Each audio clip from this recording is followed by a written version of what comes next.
Early, but go ahead and call the October Sandusky City Planning Commission meeting to order. And we have the roll call. Jake Castile. Here. Jim Jackson. Here. Pete McGorry. Here. David Miller. Here. Steve Pajali. Here. Connor Whalen. Here. Mike Zuloff. Here. We not only have a quorum, we have everybody. So the first or the next matter on the agenda is approval of the minutes from September 27th, 2023. I presume everybody has had a chance to have received them and read them. Anybody care to make a motion as to approving those minutes? As submitted. Mr. Chairman, I would move to approve the minutes as submitted. Thank you, Mr. Pajali. Is there a second to that motion? I'll second. Thank you, Mr. Jackson. Any discussion? Comments or Chairman. additions? Yes. Yeah, I didn't highlight it, but there was a comment about a remark I had made related to derelict boats and such. It was Steve Arndt, and he was a state representative. And so it wasn't really related to an ordinance, but I think it had the wrong name of who I was trying to cite. Okay. And he had represented this district. He lived primarily in Port Clinton, I believe. And so Port Clinton was dealing with the issue, but being a state representative, I think he was working on state law to deal with that issue. Steve. Thank you, Mr. Miller. Yes. Do you feel the need to correct that in the minutes? Now, I will tell you that the law department is going to have an update for us today, so maybe we can just discuss that as part of, include that. I'm not quibbling about it. Okay. And in fact, it could be like a typographical. You have a correction. motion to amend the motion or a motion to delay the action? He was just making a comment. I don't think he made any kind of a motion. It was just discussion on the motion. Are you asking to correct? I mean, it could be just a simple misunderstanding of what the name was. The name could be corrected. Mr. Chairman, I make the Mr. motion. Chairman, I would move to approve the minutes with Mr. Miller's comments included, to amend the motion to approve the minutes with Mr. Miller's Second. comments included. Okay, so it's been moved to amend the original motion to approve, and that has been seconded. Any further discussion?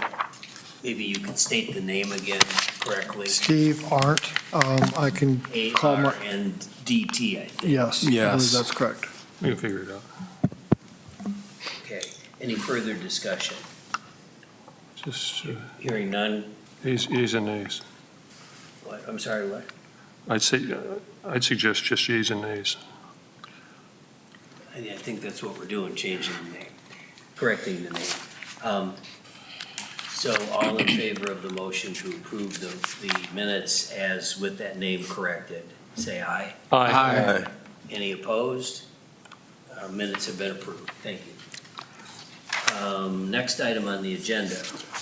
I don't know, I got hoarse all of a sudden. New business, Crossview Bay LTD submitted an application for a site plan, 1231 First Street, to construct a storage building in a commercial zoning district. Perhaps staff could educate us a little bit on that. Yes, thank you, Mr. Chairman. This site is zoned CR Commercial Recreation. The surrounding zoning of this site is to the north is CR Commercial Recreation, to the east is CR Commercial Recreation, to the south is CR Commercial Recreation, and to the west is CR Commercial Recreation. The surrounding uses of this site are both business and residential. The existing use of this site is transient occupancy, RV park and marina, and also boat storage. The proposed use of this site is an additional building. Parcel 57-01436.000 is approximately 8.53 acres. There are two buildings on this site currently, totaling 95,624 square feet. A large storage building takes up a majority of that at 93,600 square feet, and a restroom community building is 2,024 square feet. The existing building coverage of the site is approximately 25.9%. The new building coverage proposal is 27.1%, 22.9% below the maximum allowable building coverage. This proposal will add 4,400 square feet to this parcel. The building will be 27 feet tall and approximately 110 feet by 40 feet. The maximum height allowance is 40 feet. This building is currently constructed at the 2035 First Street site on the screen there, and this is owned by Hody Marine Group. The building is being dismantled and moved from this site to the 1231 First Street site and then reconstructed. It is a three-sided metal structure that currently acts as a covered boat rack storage building. The applicant has stated that there is no intended use for the structure at this time, and they plan on finding a use for it after it's constructed. According to the requirements in zoning code section 1149.04, storage or warehousing parking may be waived with administrative approval, and if not approved by the administration, the planning commission may approve or waiver. Planning recommends waiving such requirements as storage uses produce minimal jobs and also do not increase the traffic flow to this site. With no additional parking requirements, no additional landscaping is required. However, staff recommends adding trees and low-level landscaping as feasible. This is a permitted use. There was no negative comments or objections from any other city staff or departments. And staff recommends approving this site plan application for 1231 First Street with the following conditions. That's that all applicable permits are obtained through the building department, engineering department, division of planning, and any other applicable agency prior to any construction. Thank you. Thank you, Mr. Oaks. Is there anybody here wishing to, for the applicant, wishing to add anything? Todd Hart with Cody Enterprises. I'd be glad to answer any questions or concerns. Why don't you come up to the microphone and restate your name and address? Okay. My name's Todd Hart with Hody Enterprises, and I'd be glad to answer any questions or concerns. Again, as stated, this is a structure that is currently at Venetian Marina. Planning Commission previously approved a plan for us to add 35,000 square foot to that property. This building happens to sit within that footprint. We're going to disassemble this building and reassemble it on the north side of the Crossview Storage Building on the lake side, so it's not visible from the street, and will serve in the future for some sort of storage or boat storage. It's a three-sided structure. Is it a rack storage building to begin with? Currently, it's rack storage, yes. Are you going to rebuild the racks inside of it when you relocate it, or? We're just going to relocate the building. I don't know that we'll rack storage. Part of it is operationally, you need to have staffing to rack storage. And that particular facility, we don't have someone staffed over the summer months to go in and out and in and out. So it'll be a storage building. Will it act as a rack storage? Probably not. Initially, it will not. Okay. And to begin with, you're just going to put the three sides back up and out? We're just going to reassemble the building. Gotcha. Yeah. Okay. Any other questions from commission? I'm good. Mr. Chairman, Mr. Pajal? are you moving it with the intention to do something with the space that you're moving it from? Yeah, so the space we're moving it from at Venetian Marina, Yeah. previously we've had a plan approved by Planning Commission to do a 35,000 square foot, You did mention that. Yes. And it's just, within that footprint. just out of curiosity, how difficult it is it to take that apart and reassemble it? How hard is it? Yeah, I mean, it just seems like you'd have a lot of moving pieces there. Nuts and bolts. Nuts and bolts. With the right contractor, it's not hard at all. Oh, okay. Okay, what, they could do it and like knock it out in a week or so? I think so. Really? Yeah. Okay. It's more about pouring the footers and foundations, but once those are in place, it's a little bit of a tinker toy, disassembly and reassembly. Yeah. No toilets to go with it? No. Nope. Any other questions no or comments? Mr. Chairman, Yeah, Mr. Zula. motion to approve the application subject to the staff, what was it? Second? Conditions. Thank you. The following, it's only one condition, but to the condition outlined in the report. Okay. Been moved and seconded. Any discussion on the motion? Here, any further questions? Hearing none, take a roll. Have a roll call on the motion? David Miller, Yes. Jade Castile, Yes. Mike Zuloff, Yes. Connor Whalen, Yes. Jim Jackson, Yes. Steve Pajali, Yes. Pete McGorry. Yes. It's unanimous, so the application has been approved. Thank you. Next item of business, if I'm saying this name correctly, Ari Sandusky, with Then Design Architects on behalf of Sandusky Board of Education has submitted an application for a site plan amendment to 2130 Hayes Avenue, at 2130 Hayes Avenue for a pool addition to Sandusky High School. And it's my recollection that originally a site plan was submitted to replace or to build a new pool, and this is now to remodel the existing pool. If staff could educate us on this a little bit, please. Yes, thank you, Mr. Chairman. The original application you mentioned was submitted and reviewed in January 25th of 2023 by this board.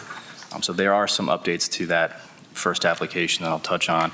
The site is zoned PF Public Facilities. The surrounding zoning to the north is PF Public Facilities and GB General Business. To the east is CS Commercial Service, GB General Business, and then R140 Single Family Residential. To the south is in Perkins Township, I1 Light Industrial, also CS Commercial Service and GB General Business. And to the west is PF Public Facilities and GB General Business. The surrounding use of this site are civic, business, and vacant land. Existing use of the site is the campus of the Sandusky Public Schools. Proposed use is staying the same, but they're adding a pool to that campus. The previously approved project has been updated due to budgetary reasons. The proposed addition is now 2,695 square feet, reduced from the originally approved 12,200 square foot addition. Because the project is now planned to renovate the existing pool site within the school building, the update proposal enables the project to contain a new entrance, bleachers, and storage area. The parking has also been reduced as far as the amount of spaces that were going to be removed. Originally, it was 56 spaces. Now it's down to 8 spaces. The entryway of this pool will also be very thoroughly landscaped. However, none is required, as staff recommends waiving any parking requirements or further parking requirements. This is a permitted use. All yard regulations are satisfied. All area standards are satisfied. There was no concerns or objections from other city departments or staff. And staff recommends the approval of the amended site plan at 2130 Hayes Avenue with the following conditions. And that's that all applicable permits are obtained to the Building Department, Engineering Department, Division of Planning, and any other applicable agency prior to any construction. Thank you. Thank you, Mr. Oaks. Any questions from the commission to staff? Now, Mr. Chairman, Yes, Mr. Zuloff. looks like we're just basically pushing the building out a mere 20 feet instead of half a parking lot. Correct. That is correct, yes. All right. And it seems to have no impact on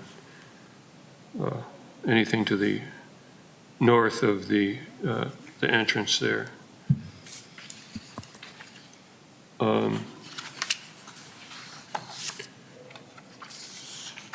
Was there anybody from school here? I believe so, yes. When I talked to Ari, he did say someone was here to represent the school system tonight because he could not make it. I'm sorry? Ari, the lead architect on this, did contact me, letting me know this, he could not make it personally, but someone would be here to represent. No, I wondered if anyone from the school was here John. tonight. John, probably. Oh, I'm sorry, yeah. Okay. Mr. Fike, are you here on this? Okay. Does anybody have any questions for Mr. Fike? I could ask the question that Mr. Jackson asked me, Okay. but I'm not a math whiz. From 12 to 2 sounds like 1/6 of what we had originally approved. And I'm wondering if the difference is a shortfall of funding, or how did the scope get so drastically revised from what was, in my recollection, sort of sold to the community as a essentially different function, as a different entity? This is not the project we approved. John Fike, 224 East Water Street. I'm the owner's representative for Sandusky City Schools. To answer your question, yes, it has to do with budgeting. The original project, we had a budget. The architect said that we think we can get the building built for that budget. Bids were taken. They were approximately $3 million over budget. The school didn't have an extra $3 million. So we downsized the project to meet the budget, which is where we're at now. The project is fairly simple. The entire pool inside, many of you have been into that pool before. It's going to be widened inside the existing footprint. The bleacher area that exists now, it's a concrete pedestal that goes up. Those will be removed to allow the pool to gain space that way. And this addition is strictly, basically bleachers and a new front door. How many lanes in the new pool or the revised pool? 6 lanes. Still 6. They're all going to be regulation lanes. But right now, they're 6-foot wide lanes. Many of us have swam there before in those. And when we swam there, didn't think anything of it till you've gone somewhere else, and the regulation lanes are bigger. Going to make quite a difference. Mr. Chairman? Mr. Zullo. Yeah, I'm sure many are disappointed that we didn't get the second pool. And whether I love this plan or hate this plan, I think my duty here, I see, is to weigh, whether it's appropriate or not. And I think if I voted to approve a much larger alteration, I don't see how it would make any sense to not approve a much smaller one. So,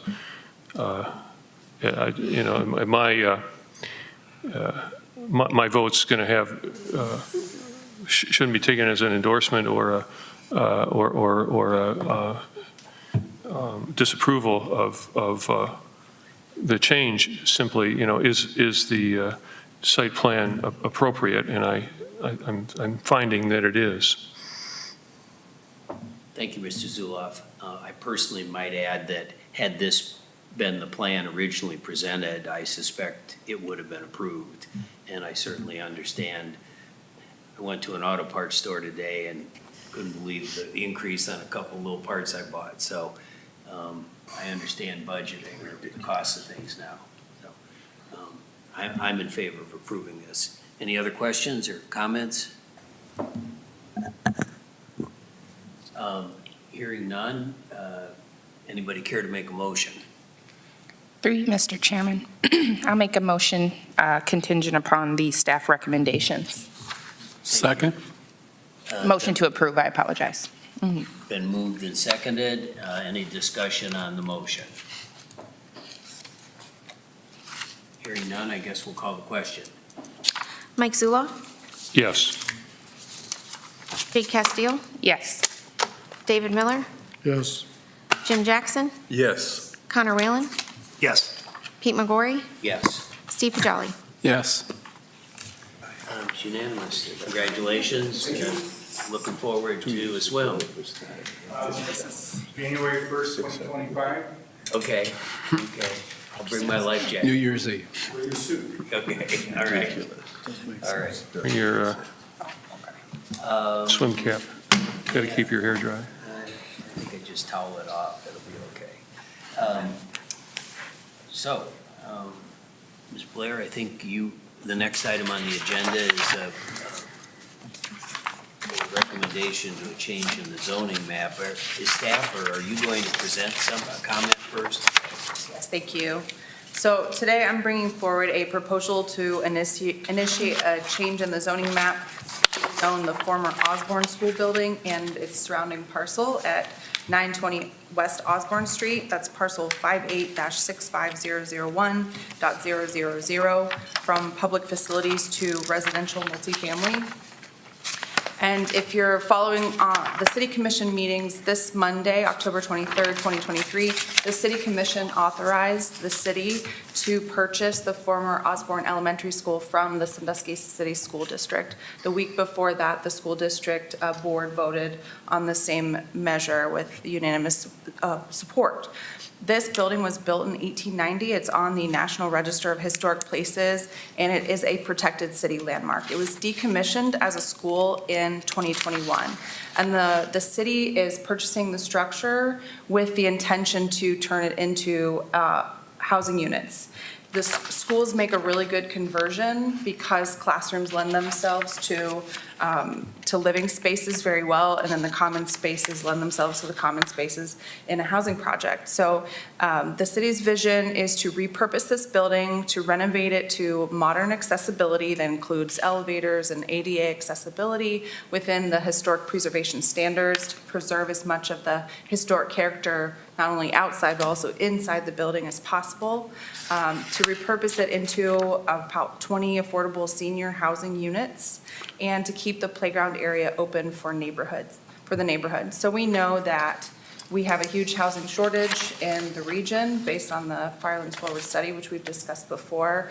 We also know that senior housing is in high demand. We hear that from our senior advocates that we talk to on a regular basis, and the repurposing of housing would fit well into the neighborhood. The current zoning is public facilities because it was a school. It is surrounded by residential zoning on all sides. It's in a neighborhood. And the recommendation is to rezone this property because in order to be the shepherd for a project, the city has to make sure that we do our part to make sure it's ready. So the current zoning would not permit housing units. So we want to get the zoning in place so we're able to pursue a project here. And so the Community Development Department is recommending that Planning Commission make a motion to amend the zoning map to change 920 West Osborne Street, parcel 58-65001, from public facilities to residential multifamily. And if you make that motion tonight, it would go to City Commission and it would get a public hearing at City Commission, just like any zoning change. Ms. Blair, could I hear those words one more time, the last sentence? The Planning Department is requesting the commission to make a motion or to? Zone it, yes. Planning Commission has the authority to initiate. No, could you repeat this sentence because I couldn't hear all of it? The Community Development Department recommends that Planning Commission make a motion to amend the zoning map to change the zoning from public facilities to residential multifamily for 920 West Osborne Street. Thank you for that, clarifying that. And the final comment was to say that it would follow the normal process with a public hearing at City Commission, and we're also going to be conducting outreach in the neighborhood to talk to the neighbors about this potential upcoming project. Mr. Chairman? Thank you, Ms. Blair. Mr. Zulov. So I'm excited that the department is taking this initiative. We had a hugely successful, in my opinion, project many years ago with the Chesapeake where we acquired the property, I think boldly, and successfully recruited, sent out a highly successful, I think, RFP package that had much interest and resulted in 3 really solid proposals. So we've had other projects where the city bought a property and sold it to somebody and nothing happened. So I think residential is an incredible reuse of this building. I don't see it being a public school anytime soon. So it's a superb adaptive reuse. It has the potential to be really high quality housing, and I would be in favor of the rezoning. I'm a little worried about losing all our leverage by rushing through a rezoning without knowing what we're getting in return. And I think the City Commission should be concerned in that regard, and I think the department should be concerned about some clarity as to what's going to happen. Having said all that, I think you guys got the right idea here, and I'm really excited, and I want to see this thing move forward. Through you, Mr. Chairman, Thank you, Mr. I have Zulov. some similar questions myself, because if this is going to be turned over, once it gets approved, and it's going to be turned over to a private corporation to develop it, Will the city lose control on what their intended purpose is? I heard you mention it was going to be for the elderly. Will they lose these type of leverage once a private corporation takes over and starts the development? What guidelines are going to be there so the intended purpose is carried through? That's a great question. Thank you for that question. The city is going to own this building. We're in contract to own it right now. So we have full control over what happens to it, where it goes, and who would get it next. Any contract to sell it to someone else to develop it would go through city commission. And I would expect that they would expect very detailed documentation on what the project is and when it would occur to make sure that we have that leverage that you're mentioning. Well, how'd that go with the Sand Bay building? I wasn't here then. Touche. I have a question. Mr. Whalen. It seems to me like when we normally do zoning changes, there's a requirement for public notice. Is there not Oh, yeah. a public notice here? Is that what you're saying? It's going to be before the city commission, Yeah. not before? Why is it normally before here but not elsewhere? Because it hasn't been initiated? We're just making a Yeah. recommendation. Generally, when we do rezonings, they're from an application from a resident, and it's an option that the planning commission hold a public hearing. It's not required in our code. We've been doing it because that's what previous staff did, but it's not required. The city commission hearing is required, and that would be conducted. Mr. Chairman, I think I can help with this a little Well, bit. I guess I'm satisfied with the response. I don't really need Okay. much more detail with that. I will say, as a resident of the neighborhood, I think it's a great idea. Like, I like the idea of it becoming housing. It's a good use of the building, but not having the public notice before a zoning change and changing the zoning without even a proposed plan. I'm assuming the city is going to contract this through somebody, right? Go out for bid. Yeah, Mr. Chairman. Mr. Zulu. I've gone back and had to reread that ordinance like a dozen times in the 20-odd years that I've been doing this, right? So a zoning change either originates here, and then we would make a motion, ideally, to recommend a specific ordinance, not a general recommendation. We probably, if we get to this, we should, recommend legislation. Right, and then if we recommend it, then it goes to city commission. City commission, the way I understand it, maybe the law department can help me with this, but the way it's always been, the way I understand it, is the way our ordinance works, and by the way, with the way the state constitution works, is I think, the city commission needs a supermajority to override a recommendation of the planning commission. So that would hold some sway. If the legislation originated at the city commission, then it would come here. It must be referred to the planning commission. Any change to the zoning code must be referred to the planning commission for a recommendation, and then same deal, then it goes back, and I know for sure that there has to be a public hearing, so don't worry about that. I think we have the discretion on whether to hold a public hearing, and I believe that the city commission must. But now I'm working from memory. I also have to go back and read the legislation. I wasn't really prepared for this. I'm going to go home and read the legislation, read the ordinance, but basically there will be a public hearing. There could be two public hearings. I don't see the necessity because, I don't know, other than fear and loathing of people of inferior social status living there, I don't see any excuse for thinking this is a terrible idea. What I see is the potential of really high-quality housing, so once we get that message out, I think any fear and loathing will fall away. But either way, if we make a recommendation, that gets it out of the way and greases the skids. I would like to know why we need to grease the skids.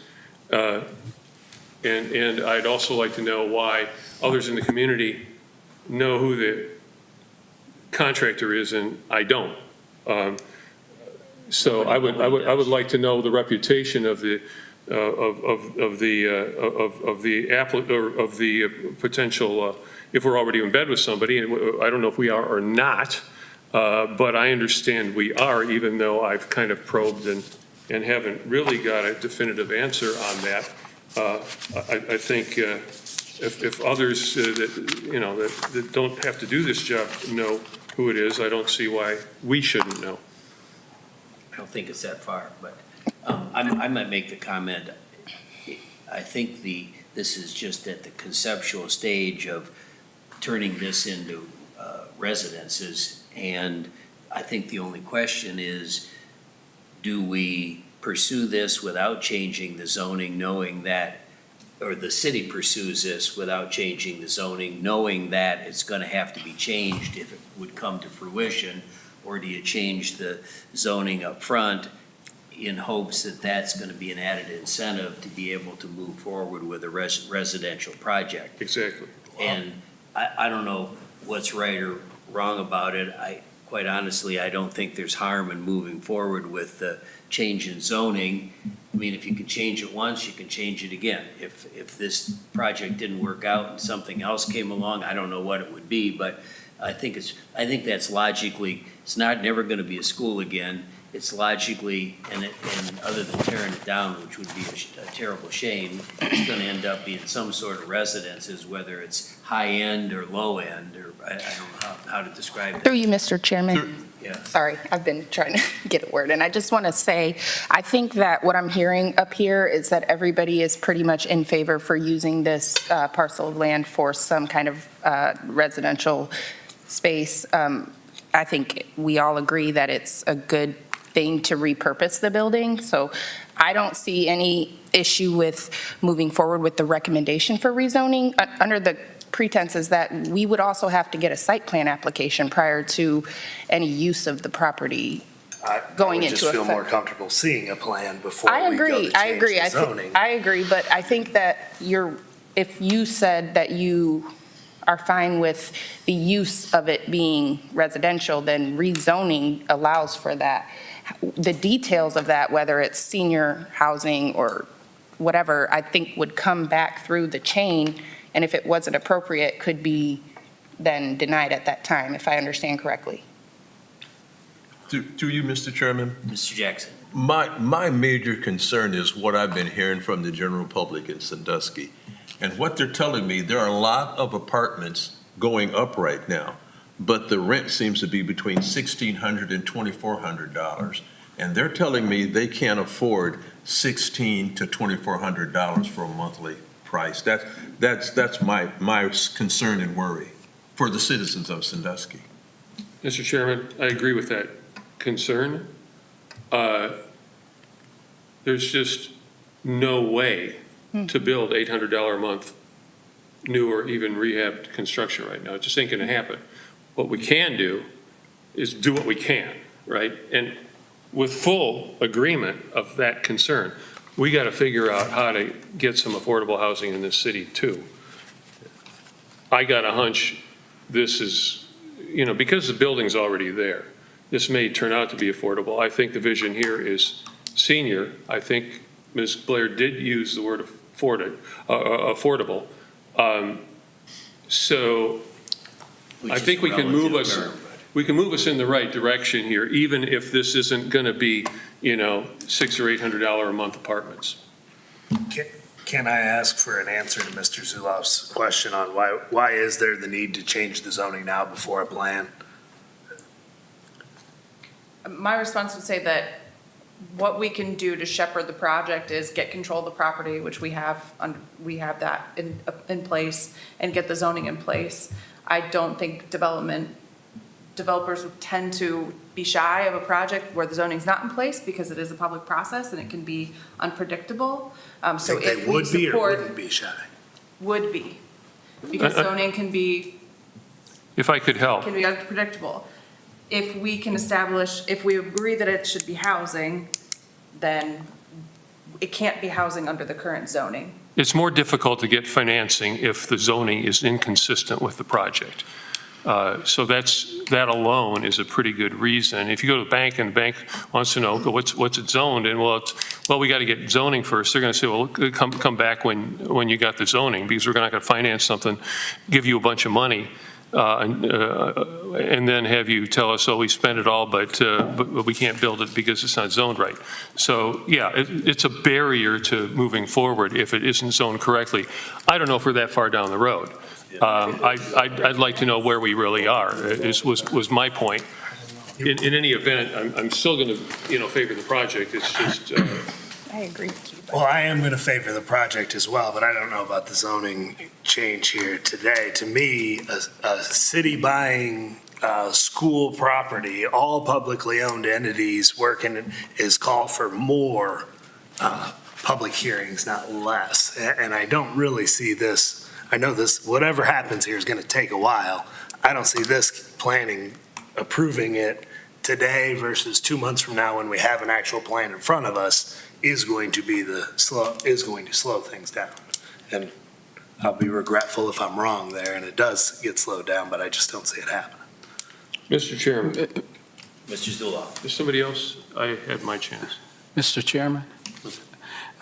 Ms. Blair, is there a timing factor with this?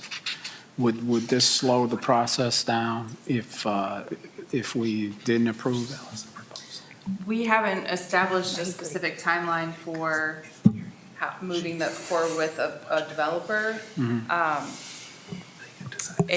We want to bring the units to allow people to live in them as soon as possible. And this is something that we know we have control over, so why not knock it out? That's kind of where this approach was. I kind of look at it like if you, say you were going to buy a residential piece of property, rental property, and you might say to the owner, before I'll do this deal, you have to evict the tenants. I mean, that's pretty common, a common procedure that somebody would do. I think we have to create an environment where the developer wants to come in and do a deal. And if a developer, he or she's sitting out there tonight watching this, they might say, well, the reason we want them to approve it now is just because there's so much give and take around the table right now. What I look for is the fact that if there will be a public hearing. I think that's very important, and maybe two. I mean, I wouldn't have any problem with two as a city commissioner. There's going to be engagement with the surrounding neighbors on the development plan for the project. So I think there's all kinds of checks and balances.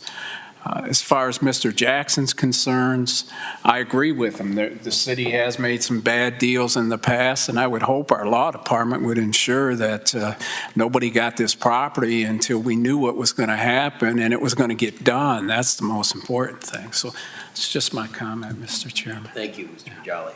Mr. Chairman. Mr. Zullo.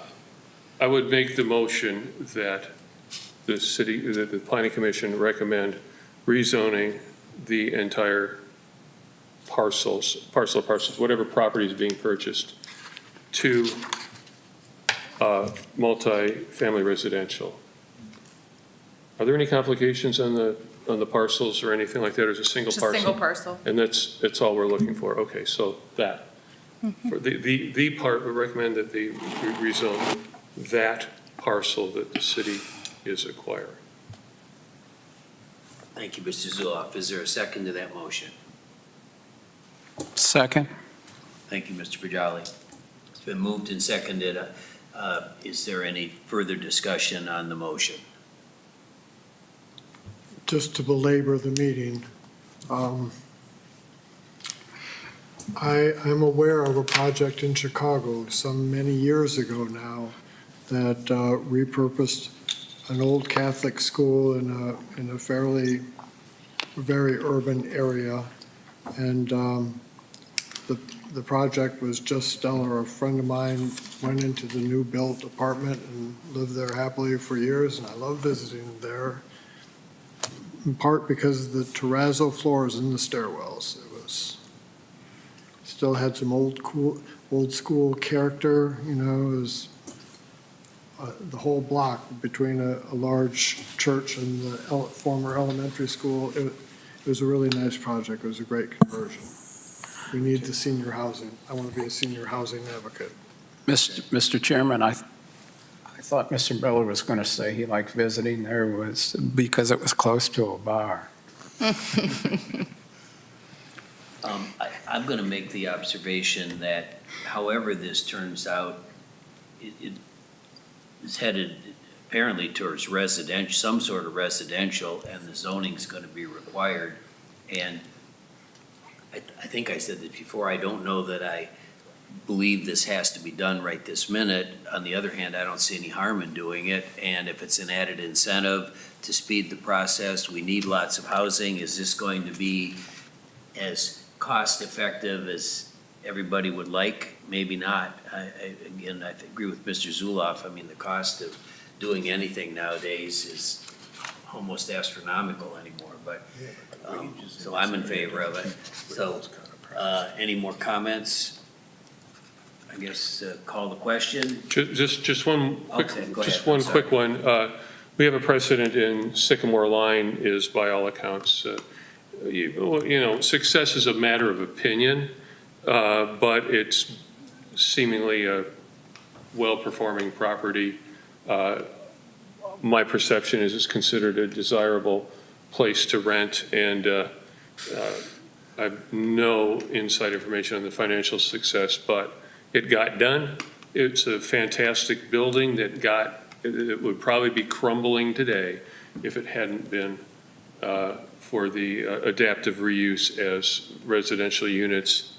So we do, we've seen success like that before. I'm going to say one further thing. I mean, again, this screams residential. I don't think anybody would want a factory there. I can't even perceive of a modern factory going into an old building. How about boat storage? Well, for abandoned boats. Well, there's some boat storage nearby, or was. But anyway, I think it's going to happen. It's just a great building, and I don't see any other use other than residential. So it seems logical that at some point we're going to be making this recommendation. Let's vote. Yeah. Yep. Okay, call the roll. I think Ms. That's okay. Okay. Oh, I thought she said yes. I was saying yes, but that's okay. I was going to make a comment, but you all have said everything that I was going to say. I just was going to reiterate that everybody up here, I think, has legitimate concerns that I would agree with. But like you said, Mr. Pajali, if we all agree that it should be used for some sort of residential, we all agree with the zoning of it being multifamily, that's what we're here to talk about. And I think the rest of it will be worked through. Like you said, there's a number of checks and balances. So I would also support moving forward with the recommendation. That was my comment. Thank you. Okay. Okay. Call the roll, please. Pete McGorry, Yes. Jade Castile, Yes. Mike Zuloff, Yes. Jim Jackson, Yes. David Miller, Yes. Steve Pajali, Yes. Connor Whalen. No. Good for you. Okay. Well, it looks like it passes. So, next item that's not on the agenda, but it's handwritten in mine, our law department has an update for us. A good segue, abandoned boats. And I want to make sure, is it Chiappone or Chiappone? Chaponi. Chiappone, okay. Yes. All right. Thank you. So I just wanted to give you all a very brief update of the progress we've made so far regarding boats and the conversation from last meeting. I have researched about abandoned boats, specifically the Ohio Revised Code, what's already covered in our code right now, and what other cities, what other municipalities are doing to solve this issue. I have shared my. I wonder if the mic would help at all. Yes. Can you hear me better now? Right into the mic. Can you hear me better now? Yes, I can. Thank you. Yes, okay. I will repeat that. So I have done some research on boats in connection to our last meeting. I specifically have looked at the Ohio Revised Code, our Sandusky codified ordinances, and other municipalities to see how they deal with abandoned boats. I have shared my findings with Mr. Oakes and Ms. Blair. So we wanted to just give you a brief update that initial research has been started. However, as you may know, we do have a new law director. He will be starting on November 1st.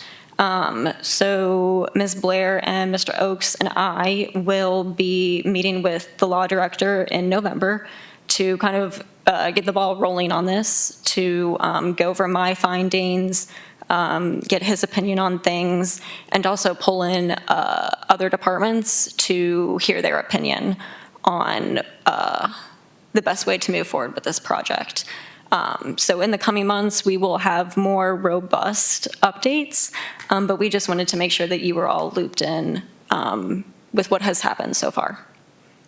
Well, Mr. Chairman, I'm reassured that we're moving forward with this, and I don't think anyone here expected instant results. So, and by the way, congratulations to the new law director. Looking forward to having with appreciation for Justin's service, filling in. It's exciting that we have a new law director, but that's a good reason, to wait until November. So I look forward to, can we look forward to a report in November then? Yes, we can give you an update in November on what we've accomplished in the past 30 days. Very good, thank you.